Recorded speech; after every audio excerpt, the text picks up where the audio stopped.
పేరు గొప్ప ఊరు దెబ్బ అంటారు. మనకేదో ఇప్పుడు ఉగ్రవాదుల్ని మనం ఎందుకు పట్టుకోలేకపోయాం, చంపేసిన తర్వాత ఇక్కడికి ఎట్టొచ్చాడు, లేకపోతే దొంగొస్తే ఎందుకు చూడలేదు, ఇవన్నీ మాట్లాడుతుంటాం. ఈ సిల్లీ ఎదవలు ఏదో వాగుతూనే ఉంటారు. క్రైమ్ అనేటటువంటిది ఎవడు కావాలని చెప్పి ప్రోత్సహించడు.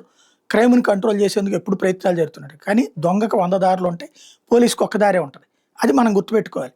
కామన్ సెన్స్ లేనోడు ఏదైనా కామెంట్ చేయొచ్చు. అది పక్కకు పోతే అమెరికాని ఎప్పుడు మాట్లాడుతుంటారు వీళ్ళు. అప్పుడు అమెరికాలో అయితే గనక చీమ సిటుక్కుమంటే పట్టుకుంటారన్నట్టుంది.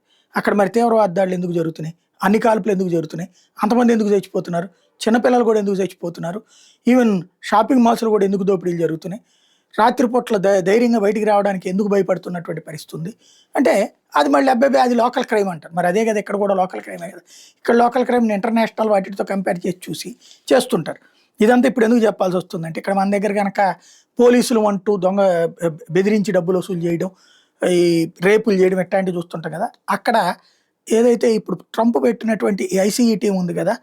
వివిధ విభాగాలు కలిసి అక్రమ చొరబాటుదారులను గుర్తించి, లేదంటే పాస్‌పోర్ట్‌లు లేక అక్కడ ఉన్నటువంటోళ్ళు, లేదా పాస్‌పోర్ట్‌లు టైమ్ అయిపోయినా కూడా అక్కడ ఉండిపోయినటువంటోళ్ళు, వాళ్ళందరిని పట్టుకోవడానికి, డిపోర్ట్ చేయడానికి, అరెస్టులు చేసి జైళ్ళలో పెట్టడానికి టీములు పెట్టి హడావిడి చేస్తున్నాడు కదా! ఎస్పెషల్లీ ఎవరైతే ఇలాగ అక్కడ అక్రమంగా ఉండేటటువంటి వాళ్ళ ప్లేసెస్ ఇప్పుడు కొంత తగ్గించారు ఈ మధ్యన తీవ్రత. తగ్గిస్తే మా నకిలీ ఐసీఈ వాళ్ళు పుట్టుకొచ్చారట.